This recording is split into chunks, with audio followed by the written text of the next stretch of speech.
It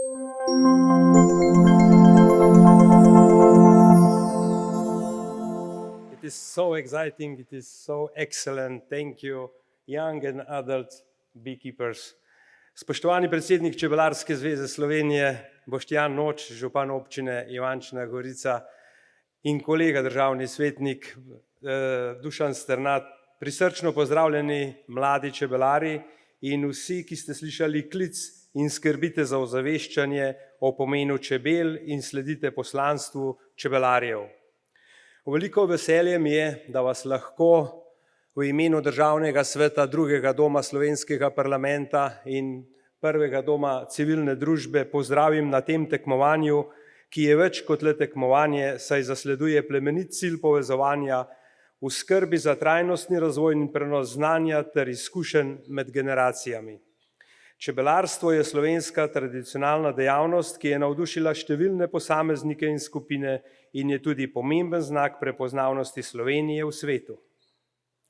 Čebelarstvo pa ni le tradicija in kulturna dediščina, ampak ima tudi velik prispevek k ohranjanju narave, hkrati pa ne smemo pozabiti, da je od čebel odvisna, kot že rečeno, vsaka tretja žlica hrane na svetu.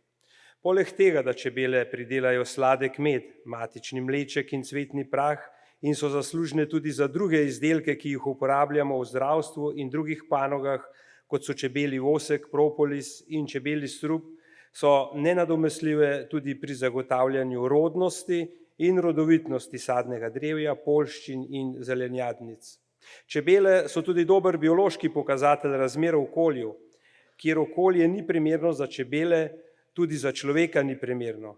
Albert Einstein, nemški fizik in matematik, ki se je rodil pred 144 leti, je dejal: ko bo izginila zadnja čebela, bo človek preživel le še 4 leta. Ko ni več čebel, ni več opraševanja, ni več rastlin, ni več živali, ni več ljudi, je zaključil. Brez čebel človeštvo ne more preživeti. Čebele in ljudje pa imamo tudi sicer veliko skupnega. Živimo in se razvijamo v skupnostih, si med seboj delimo naloge ter se vsak po svoje trudimo za skupno dobro. Zagotovo vsi poznamo rek priden kot čebela. Marljivost, delavnost, pripadnost, požrtvovalnost, koristnost. To so le nekatere izmed odličnih lastnosti, ki so značilne za obe skupnosti in od katerih je močno odvisna prihodnost sveta. Tako kot čebele skrbijo za človeštvo, mora tudi človeštvo skrbeti za čebele. Ko vas gledam, dragi mladi čebelari, me za prihodnost ne skrbi.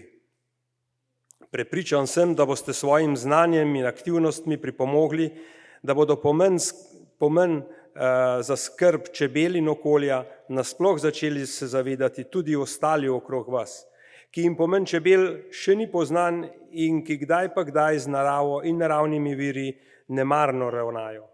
Tik pred začetkom tekmovanja, na katerem sodelujete mladi čebelari iz kar 30 držav, vam vsem želim veliko uspeha, da bi čim bolje pokazali svoje znanje in čebelarske spretnosti. Poleg tega pa izkoristite ta čas tudi za prijetno druženje, spoznavanje, veliko novih prijateljstev in koristno izmenjavo mnenj. Star pregovor pravi, brez potu ni medu. Jaz pa vam zaželim še, da vaša prizadevanja bogato medijo in obrodijo. Srečno, mladi čebelari, in hvala za vaš doprinos k varnejši prihodnosti. Naj medi.